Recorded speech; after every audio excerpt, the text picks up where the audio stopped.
नमस्कार प्यारे विद्यार्थियों। आराधना डिग्री कॉलेज के ऑनलाइन प्लेटफॉर्म पर आपका स्वागत और अभिनंदन है। आज की क्लास में हम पूस की रात कहानी है प्रेमचंद की, उसके बारे में अध्ययन करेंगे। आज की कहानी को शुरू करने से पहले अपन निम्नलिखित बिंदुओं के ऊपर एक बार प्रकाश डालते हैं। पूस की रात कहानी 1930 में माधुरी पत्रिका में संपादित हुई। सबसे पहले जो पूस की रात जो कहानी है वह माधुरी पत्रिका में संपादित हुई। माधुरी पत्रिका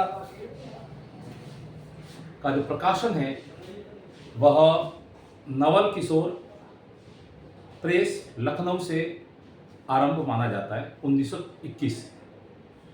तो वही पत्रिका 1930 में पूस की रात कहानी को प्रकाशित करती है। पूस की रात कहानी है वो मानसरोवर भाग प्रथम में संकलित है। जो प्रेमचंद की कहानियों का जो संकलन है वो मानसरोवर में है और मानसरोवर भाग प्रथम में पूस की रात कहानी का संकलन किया गया है और मानसरोवर में कुल 8 भाग है और 200 से अधिक उसमें कहानियां हैं।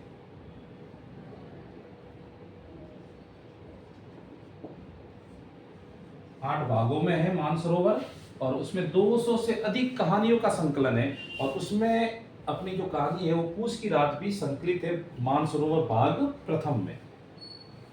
प्रेमचंद के निधन के बाद मानसरोवर 8 भागों में प्रकाशित होता है और उसमें 200 से अधिक कहानियों का संकलन किया गया था।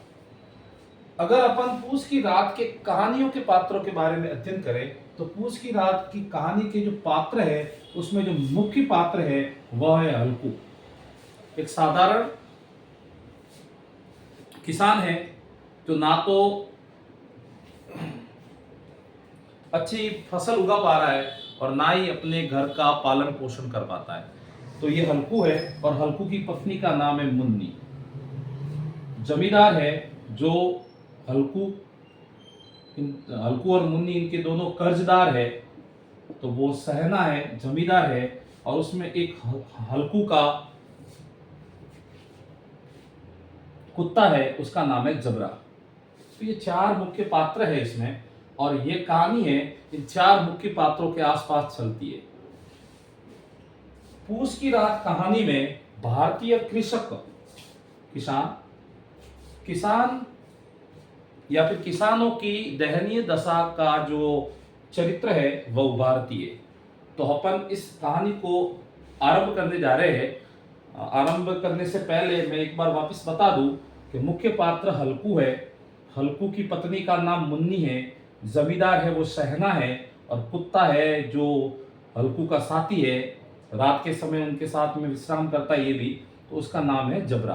तो ये कहानी 4 पात्रों के आसपास चलती है और अपन इस कहानी को आरंभ करने जा रहे हैं। सबसे पहले जो लाइन लिखी हुई है प्रेमचंद ने पूस की रात में, हल्कू ने आकर स्त्री से कहा। हल्कू अपनी स्त्री, यहां पे जो मुन्नी है उसको स्त्री कहा गया है। हल्कू ने आकर, ऐसे लिखा हुआ है, हल्कू ने आकर स्त्री से कहा। यहाँ पे जो स्त्री है वह मुन्नी है, तो अपनी पत्नी से आकर कहता है कि सहना आया है। सहना कौन? जमींदार, कर्ज देने वाला, कर्जदार। तो जमींदार आया है या सहना आया है, लाओ जो रुपए रखे हैं उसे दे दूं। जो आपने जो रुपए रखे हैं मैं उस सहना को दे दूं। किसी तरह गला तो छूटे, किसी तरह जो है परेशानी है अपनी वो अपन से छूट जाए। ये कहता है हल्कू अपनी पत्नी मुन्नी से कि जमींदार आया है, सहना पैसे मांग रहा है, अब दे दो, जो अपने रखे हुए वो किसी तरह अपन दे दे, अपन का जो गला है वो छूट जाएगा, अपनी जो परेशानी है वो निपट जाएगी। मुन्नी झाड़ू लगा रही थी। मुन्नी अपने आंगन में झाड़ू लगा रही होगी, तो झाड़ू लगा रही थी, पीछे फिरकर बोली, जवाब दे रही है पीछे फिरकर, तीन ही तो रुपए हैं अपने पास में, जो जमा किए हुए हैं वो तीन ही तो रुपए है, दे दोगे तो कंबल कहां से आवेगा? आवेगा का मतलब आएगा। तो अपन 3 रुपए भी दे देंगे तो जो अपने जो आपके लिए जो कंबल खरीदना है रात में जब आप खेत पे जाओगे उस समय वहां पे भीषण या फिर जो सर्दी है वो पड़ेगी, उससे बचने के लिए अपन को जो कंबल खरीदना है वो लेना है। अपन के पास में 3 रुपए ही है तो अपन कंबल कहां से खरीदेंगे? माघ पूष की रात हार में कैसे कटेगी?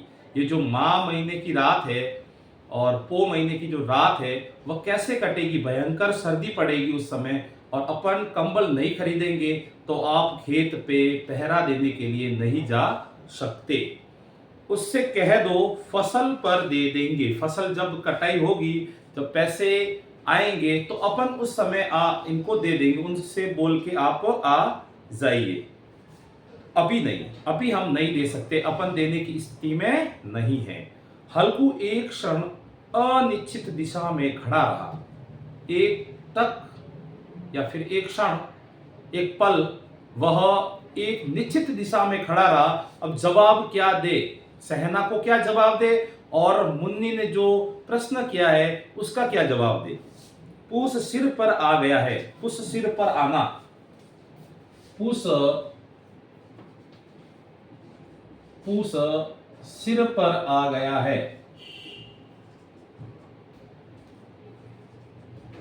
मतलब पुष है वह मध्य महीने में आ चुका है, यानी पुष का जो महीना है वो मध्य में आ गया है।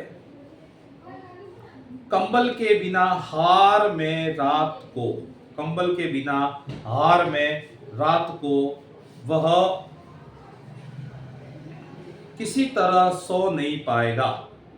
कुल मिलाकर कंबल के बिना वह सो नहीं पाएगा।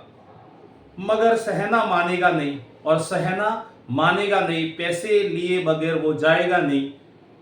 घुड़कियां जमावेगा, गालियां देगा, और उल्टा हमें वो घुड़कियां जमावेगा और अपन को क्या देगा? गालियां देगा। बला, बला यहाँ पे बला का मतलब है बला से यहाँ पे मतलब है बला से जाड़ों में मरेंगे। बला तो सिर से टल जाएगी, परेशानी का मतलब है बला यहाँ पे, यानी अपनी जो अपने ऊपर जो परेशानी आई है इस परेशानी से बचने के लिए अपन को जो अपन ने जो कंबल के लिए जो रुपए इकट्ठे किए वो देंगे तो इस परेशानी से हमें निजात मिल जाएगा। यह है इसका कथन। यह सोचता हुआ वह अपनी भारी भरकम डील लिए हुए, अब हल्कू था वो मोटा था। अब इसके नाम के विपरीत है ये नाम हल्कू, बल्कि इसके चरित्र में जो इसका चरित्र है वो हल्कू नहीं है बल्कि मोटा है। वो उसका जो शरीर डील, तो डील लिए हुए स्त्री के समीप आ गया और अपनी पत्नी के पास में आता है, खुशामद करता है, उसको खुश करने की कोशिश करता है। ला दे गला तो छूटे, कंबल के लिए कोई दूसरा उपाय सोचेंगे। हाँ दे, तेरे पास में जो 3 रुपए है वो आप दे दीजिए, कंबल के लिए अपन है वो दूसरा कोई उपाय सोचेंगे। मुन्नी उसके पास से दूर हट जाती है। मुन्नी जैसे पास में खड़ी थी, वो जैसे ही उसके पास में आया और बोला कि आप पैसे दे दो, मैं उनको दे देता हूँ, जैसे ही ऐसा कथन कहता है मुन्नी उसके पास से थोड़ी दूर चली जाती है और आके ततेरती हुई बोली, आके ततेरती हुई बोली। आके ततेरने का मतलब है क्रोध प्रदर्शित करना, ये एक लोकोक्ति है। आके ततेरने का मतलब है क्रोध प्रदर्शित करना। वो ततेरती हुई बोली, कर चुके दूसरा उपाय, आप जो है कंबल खरीदने के लिए जो दूसरा उपाय ढूंढ रहे हो वो आप कर चुके। जरा सुनू तो कौन सा है दूसरा उपाय? कोई खैरात में देगा, खैरात का मतलब है यहाँ पे भीख, तो खैरात में देगा क्या? न जाने कितनी बाकी है जो किसी तरह से चुकने में ही नहीं आती। मैं कहती हूं तुम क्यों नहीं खेती छोड़ देते? आप खेती को छोड़ दो, मैं कह रही हूं आपको, आप खेती को छोड़ दो, मर मर कर काम करो, उपज हो तो बाकी क्यों दे दो। और मर मर के काम अपन को करना है, जो ऊपर से पैसा आता है वो सूत में चला जाएगा, फिर अपन क्या खाएंगे, क्या वस्त्र लाएंगे वगैरह, कंबल वगैरह कहां से खरीदेंगे? छुट्टी हुई, बाकी चुकाने के लिए तो हमारा जन्म हुआ है, पेट के लिए मजूरी करो। मजूरी, मजदूरी से मतलब है, यहाँ पे मजूरी शब्द है वो मजदूरी है, तो पेट के लिए अपन मजदूरी करते हैं, ऐसी खेती से बाज आए, मैं न दूंगी 1 रुपया भी। हल्कू उदास हो जाता है ऐसा कथन सुनकर, तो क्या गाली खाऊं मैं सहना से? फिर हल्कू कहता है, क्या मैं जाकर सहना से क्या गालियां खाऊं? मुन्नी तड़प कर कहा, गाली क्यों देगा? क्या उसका राज है? क्या उसकी सरकार है? क्या उसका शासन है? क्यों गालियां देगा वो? मगर यह कहने के साथ ही उसकी तनी हुई भौएं ढीली पड़ गई। आखिर पैसे तो देने ही थे, क्योंकि कर्जदार थे वो उसके सहना के, तो कर्जदार होने की वजह से सहना को पैसे देने ही थे। ऐसा क्रोध प्रकट करने के साथ साथ में वह भौएं ढीली पड़ गई। भौएं ढीली पड़ना यानी शांत हो जाना, शांत हो गई। हल्कू के उस वाक्य में जो कठोर सत्य था, वह मानो भीषण जंतु की भांति उसको घूर रहा था। ऐसा लग रहा था कि हल्कू है, वो कह रहा है, वो वास्तव में सत्य तो बोल ही रहा था, लेकिन ऐसा लग रहा था कि हाँ ऐसा करना ही है हमें। उसने जाकर आले, आले का मतलब दीवार का एक, दीवार के अंदर एक छेद का टाइप होता है, अपन उसको खिड़की बोलते हैं या फिर अपन बारी वगैरह बोलते हैं, तो उसको आला यहाँ पे कहा गया है। तो उसने जाकर आले, ये आला शब्द है वो अरबी शब्द है। ऐसा होता है, ये दीवार है, इस दीवार में ऐसे कोई होता है, तो ये आला है, और ये आला शब्द है, ये एक अरबी शब्द है। कैसा शब्द है? आला वो है, वो अरबी शब्द है। और आले से रुपए निकाले, लाकर हल्कू के हाथ में मुन्नी ने रख दिए। फिर बोली, तुम छोड़ दो अब की बार खेती करना। तुम छोड़ दो कि अब की बार खेती करना। मजदूरी में सुख की 1 रोटी खाने को तो मिलेगी, कि मजदूरी में जाएंगे वहां पर 1 रोटी कम से कम खाने के लिए तो मिलेगी। पूरे दिन अपन कर्ज या पूरे साल कर्ज लेकर फसल को बोते हैं, और वो भी फसल तबाह हो जाती है मौसम के कारणों से, या फिर किसी जीव जंतुओं के भरण पोषण में इधर उधर, या फिर जीव जंतु का चारा बन जाती है। तो किसान की स्थिति है वो दयनीय हो जाती है, शोचनीय हो जाती है, क्या खिलाए वो घर पे। इससे बढ़िया मजदूरी पे जाएंगे, शाम को पैसे मिलेंगे, अपन उस पैसों से अपना रोजमर्रा का जो जीवन है वो चलाएंगे। तो कम से कम, ये मुन्नी का कथन है, मुन्नी कह रही है कि कम से कम मजदूरी से 1 रोटी तो खाने के लिए मिलेगी। छोड़ दो ये खेती करना, आप किसी की दौस न रहेगी अपने ऊपर। दौस का मतलब होता है आतंक, तो किसी का दौस तो अपने ऊपर नहीं रहेगा। अच्छी खेती है, मजदूरी करके लाओ, वह भी उसमें झोंक दो। अब खेती अच्छी है, मजदूरी करके लाएंगे, और वो भी क्या उसमें झोंक कर देंगे। ऐसा कहकर वहां से मुन्नी थोड़ी दूर हट जाती है। हल्कू ने रुपए लिए और इस तरह बाहर निकला मानो उसका हृदय निकाल कर देने जा रहा है। मुन्नी से पैसे लेकर आले में से जैसे वह बाहर निकला, तो उन्होंने सोचा कि जैसे वो अपना जो सीने का हृदय है, अपने शरीर का जो हृदय है, वो निकाल कर जैसे सहना के हाथ में देने जा रहा है, यानी कलेजा चीर कर देना, वही बात है यहाँ पे। तो ऐसा उसका जो था, वो उसकी दशा थी। उसने मजदूरी में एक एक पैसा काटकर 3 रुपए कंबल के लिए इकट्ठे किए थे। वह आज निकाले जा रहे थे या फिर निकले जा रहे थे हल्कू के हाथ से। एक एक पग, पग का मतलब यहाँ पे कदम से है, तो एक एक कदम जैसे वह बढ़ रहा था, मस्तक, मस्तक यानी माथा, मस्तक अपनी दीनता का भार दबाया जा रहा था, और लग रहा था कि मैं धीरे धीरे बोझ में दबा जा रहा हूँ। धीरे धीरे आज मैंने जो 3 रुपए थे मेरे कंबल के लिए, वो मैंने सर्दी से बचने के लिए कंबल खरीदना था, वो भी मैंने 3 रुपए सहना को हाथ में दे दिए। ये था पहला अंक था इसका, पूछ की रात का, जिसमें साफ तौर पर मालूम होता है कि हल्कू ने कैसे अपने जीवन को गुजारा होगा, अपने जीवन में परेशानियों का सामना किया होगा हल्कू ने, और मुन्नी भी उसके साथ में खड़ी है, और जमींदार सहना वो 3 रुपए लेकर अपने घर की ओर प्रस्थान करता है, और हल्कू ने वही जैसे कलेजा चीर के दे दिया है। अब इसके साथ ही दूसरा जो है अंक वो शुरू हो रहा है, पूछ की अंधेरी रात।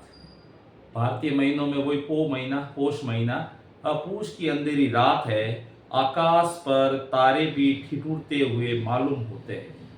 आकाश में जो तारे हैं वो ऐसे नजर आ रहे हैं जैसे वो भी इस पूस की रात में सर्द हवाओं में ठिठुरते हुए मालूम पड़ रहे हैं। प्रेमचंद की वाकई अच्छी लाइन थी ये। आकाश पर भी तारे ठिठुरते हुए मालूम हो रहे हैं। हल्कू अपने खेत के किनारे उख उख का मतलब होता है गन्ना।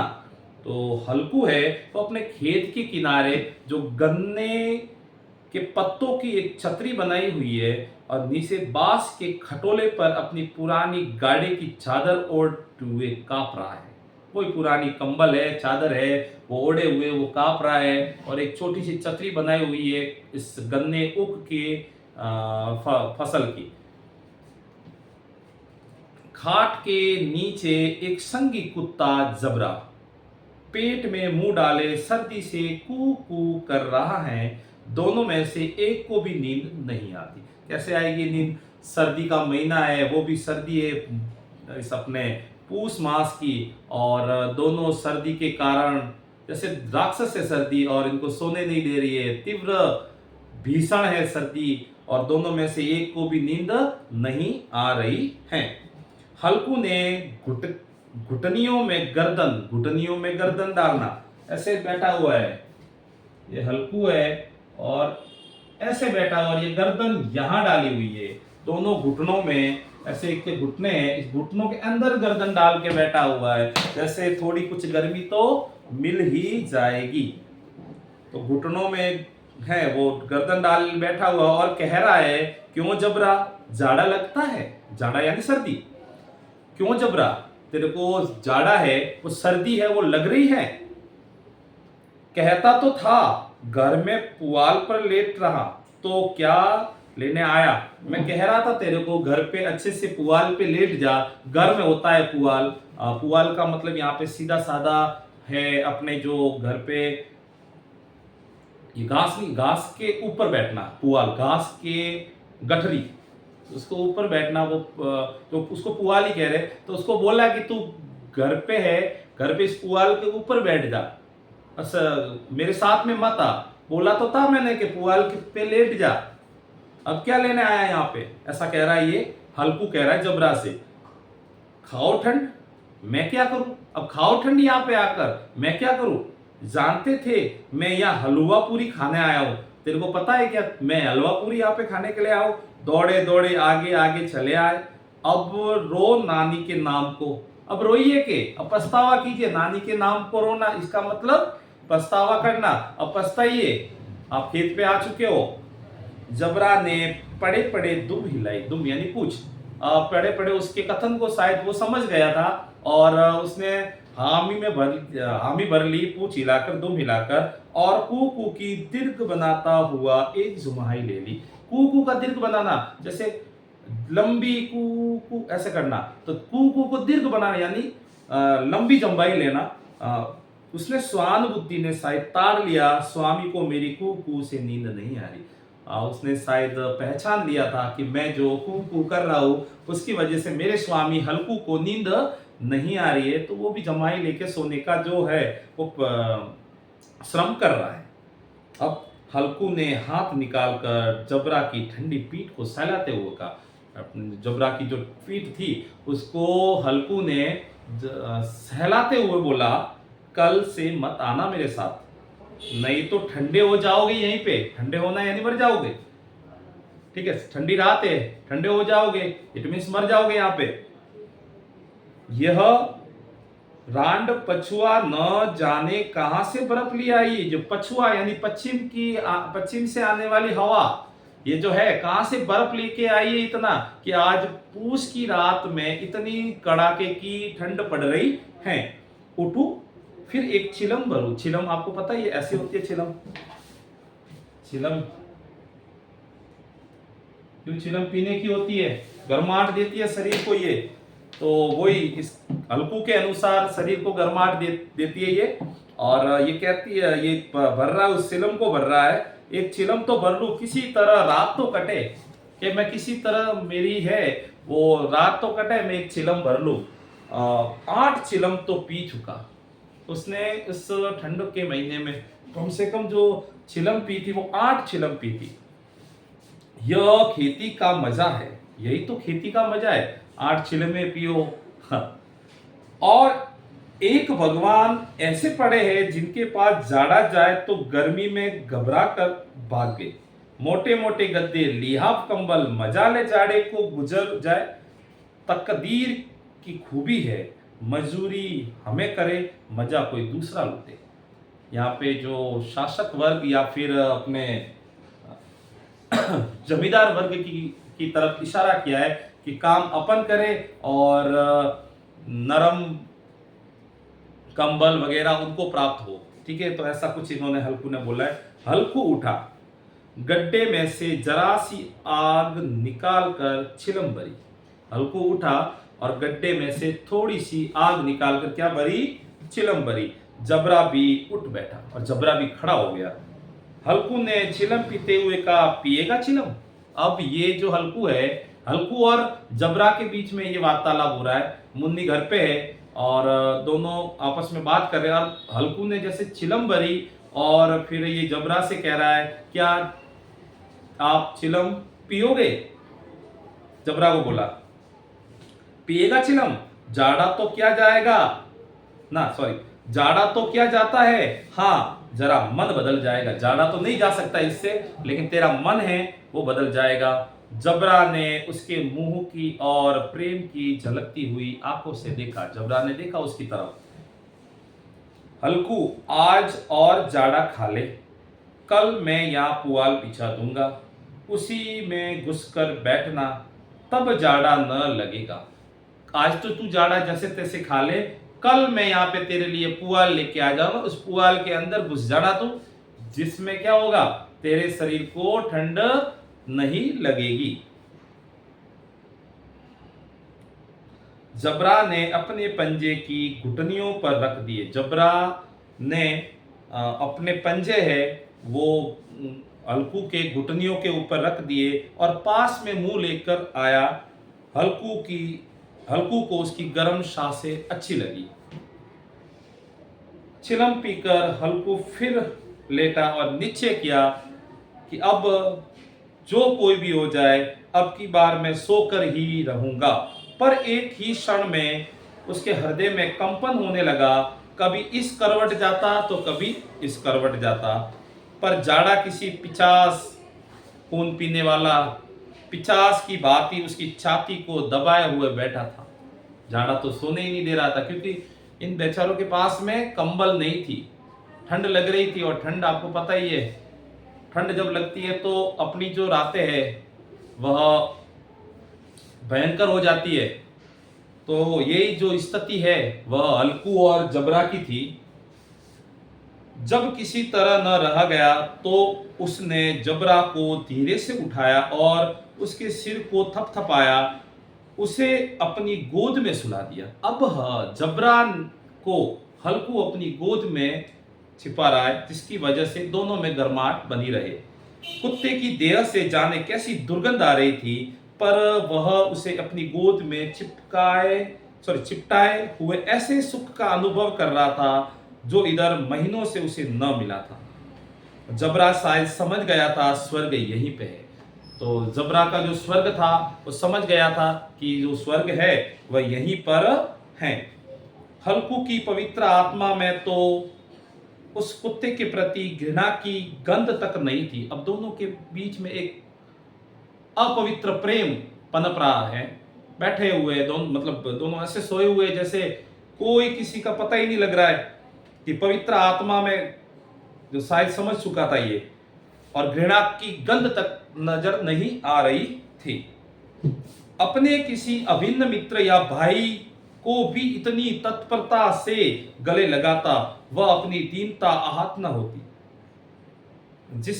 जिसने आज उसे इस दशा पर पहुंचा दिया, नहीं इस अनोखी मैत्री ने जैसे उसकी आत्मा के सब द्वार खोल दिए और उसका एक एक अणु प्रकाश में चमक रहा था। ये जो इस मैत्री की बात कर रहे हैं, ये मैत्री है अपने हल्कू की